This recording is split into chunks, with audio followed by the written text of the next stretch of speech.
lovely people, this is Stevo here again, aka the Running Englishman. Just the average guy who's here to try and inspire you to be the best and fittest version of yourself. So if you're with me on this journey, please don't forget to hit the subscribe button and ring the bell in the corner to not miss any future updates. And that's something a little bit different from me today.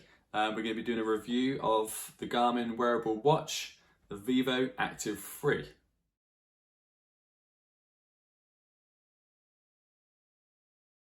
Now I've had mine since April 2019, so that makes it 16 months old.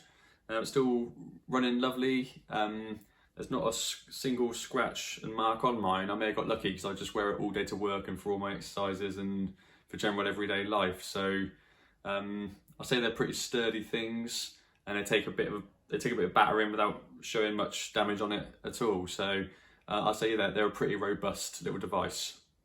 So I'm going to start with the looks of your watch, because I'll say this one is pretty stylish. I think a lot of people, let's be honest, will only buy a watch if it looks good, regardless of its capabilities when you've got it on. And this one certainly ticks a lot of the boxes with its nice shiny outer rim and with it not being too bulky like some of the other models. So in my opinion, this one's a bit of a looker. So the one thing I did notice straight away, well, within a couple of weeks of having this device, is the rubber strap doesn't agree with my skin. I did look online and see it is quite a common problem, but after wearing it for 2 or 3 days, even in the shower, it would leave marks on my skin, like red marks, like an imprint on there where it got sore.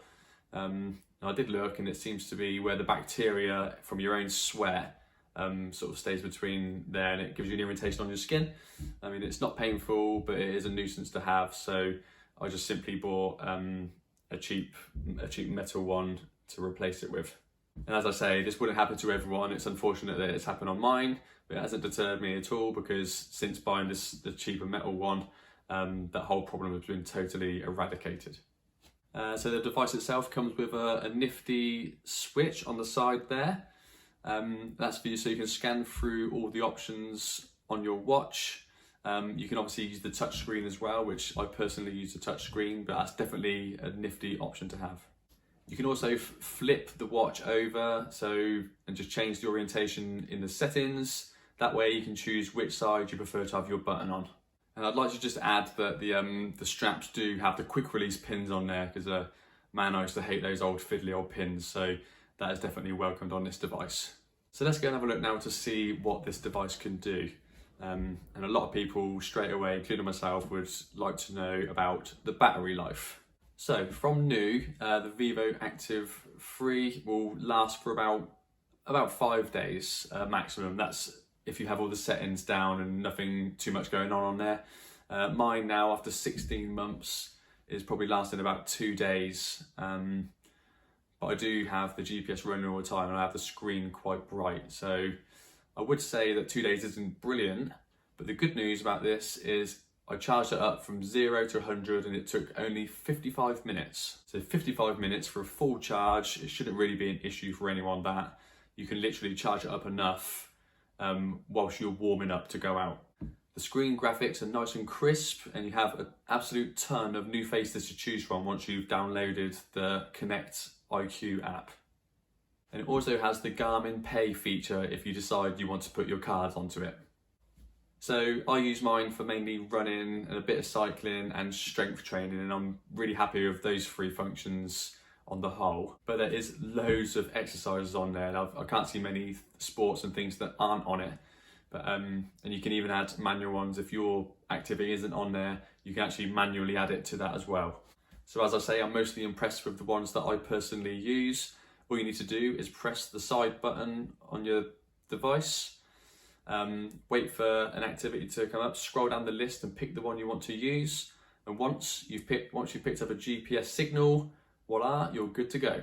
And it generally picks up the signal for the GPS quite fast when you're outside, probably about 10 seconds. If you're trying to do it whilst you're warming up indoors, it can take to a minute or 2 minutes. So as soon as you walk out, it will generally pick up the signal, and you can pick between GPS plus GLONASS or GPS plus Galileo to work out which signal works best for you. And it does have the normal issues that you get with GPS where if you could go running through the forest or under a big thick set of bushes and whatnot, it can get delayed, and it sometimes has to play catch up. When you come at the other side, it usually levels itself out, but that is normal with GPS devices. Say on the whole, because this is important, that it is accurate, the GPS. I've used it for all my runs and it seems to be fine when I match it to apps to find out how far I've run. And it's also matched my chip when I've done my half marathons and stuff, so I generally say it's pretty accurate. So you can choose and customize your data screens to use when you're doing your selected exercise. So there's 4 different screens to choose from, and you can edit them just like that. Just scroll through and you can pick the data you want to see on the screen as you're doing your exercise. And you can even go onto the Connect IQ app, and there's tons of different data screens you can download from there as well. So you can download the different data screens. And once your watch and your phone have synced, then those data screens will be available for you to select. But the data screens that are pre-programmed in there are pretty good. It has all the general stuff that you need to see, like your pace and average lap time and stuff like that. So, but if that's not what you want, then on there, it's really easy to change. Now the post-workout data is nicely detailed. It's nice to just go out with your watch on. You don't need to take your bulky phone with you to get a recording. So your watch will take in the details. As soon as you get in, back onto your Wi-Fi or whatever, or to your Bluetooth, then all your data will go onto your phone, onto the Connect app for you to look through later. And I think that's a great feature, not having to carry your bulky old phone around with you. So that definitely gets a thumbs up from me, that. So the data when you get back home will include all the typical things like your distance, your heart rate, your average pace. There's a nice map on there of whereabouts you've just been. There's a whole list after that with including your speed and your cadence and your elevation and so on. After that, you have your miles splits and then the all-important heart rate average and heart rate zones. You can also see your personal records on your actual device, like your current VO2 max, your current fastest mile and 5k, 10k, half marathon, longest distance, so on, and also your current resting heart rate average. So one thing I did find disappointing with this, and I think this will go for a lot of watches, is the accuracy of the heart rate monitor that's built into the watch. I don't mean for like everyday life, because that generally seems good. I'll go into that a bit later. But just for your exercise, it seems to be not accurate at all. It flicks up sort of 10 beats, 5 beats at a time, and it's just all a bit erratic. But I think that's the case of when you're just on the road or on your bike and you're bouncing around. It's really hard for it to get a proper reading just by that little light under there on your wrist. And in that case, I would highly recommend that you get yourself a cheap or one of the Garmin chest straps. And I'll put a little video on the side just to show how easy it is to connect that. So you can customize your own workouts for your running, like different types of running you want to do.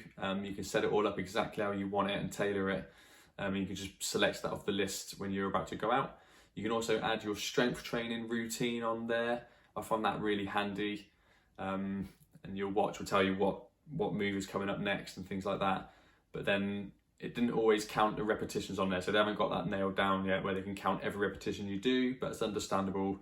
And you can edit it anyway after each one to make sure you're getting a true count of all the repetitions you've done. And I'd say that's a pretty good feature, that one, for your strength training, because that just assures that you've not missed any certain exercises out. You just know what's coming next after next after next. So that's a good feature.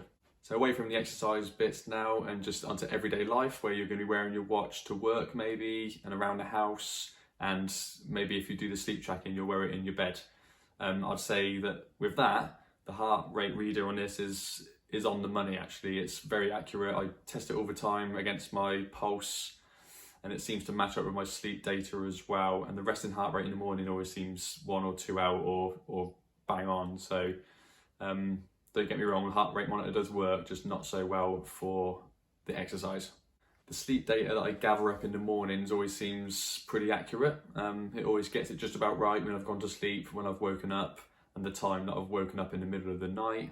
Not sure about the deep sleep part and the REM sleep part. Sometimes I feel a bit groggy and I'll quickly check the data and see that I didn't have much deep sleep. So maybe it's accurate, but I would say that the deep sleep and the REM sleep parts are questionable. Now the step counter is definitely accurate on these. I've done a small field test just out on my street, which I'll put on now. Okay, so what I'm going to do is quickly perform a quick field test. Nice simple one, just 50 steps outside my home. And we're going to see how accurate this step counter is on this. So the steps are currently on 5549. So we're obviously looking for 5599. Okay, so let's do it.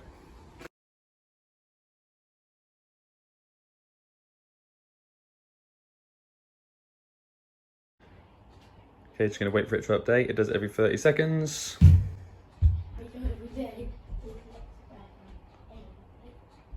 Bosh, that's 1 out over 50. So I'd say that's pretty accurate. Over the space of a day, you'll probably be 100 out or so, so I'd say that's pretty good. And your device even counts how many sets of stairs you've climbed through the day, your stress levels, your intensity minutes, and that is all based on the pattern of your heart rate throughout the day. You can even connect your app to other apps like Strava and MyFitnessPal and your health app, and it'll even jot down your weight for you if you've connected your smart scales, if you own those. Connect your smart scales to it and it will take the reading of your weight and all put that onto your Garmin as well. And also if you have got your Garmin connected to the MyFitnessPal app, it will take your exercise and the calories you've burned, and it will send that data to MyFitnessPal and adjust your calorie intake if you're into that sort of thing. So all those apps just sort of work in conjunction with each other, which I think is really handy. Phone notifications on your watch is always a handy thing to have. You certainly know about it when you haven't got it on, and you look in your pocket and you've had lots going on your phone. But that's a handy feature to have, and it's also got lots of widgets on there, and you can scroll through. You can pick like a calendar and stuff like that, and just pick stuff that will be handy for your lifestyle. Okay, so that's about everything from me there. Sorry if I've missed any details off. There's quite a lot to go through there, but I hope this covered a lot of it for you. I've never had another Garmin to compare it to. If I buy another watch sometime, I'll buy probably a slightly more expensive one so that I can compare the two. I don't think there'd be too much difference. And now for that all-important question is, would I recommend this watch to you? 100% yes, I would. For the price you pay for it and the quality you get, it's a yes all day long. So don't hesitate, go get yourself one. Get yourself running or cycling, whatever you do, and it's a good thing to have. So if you feel this video has been helpful for you, just please think about hitting the subscribe button and hit the bell to see any future updates I do as well. I appreciate you watching, so see you again. Thank you. Stevo.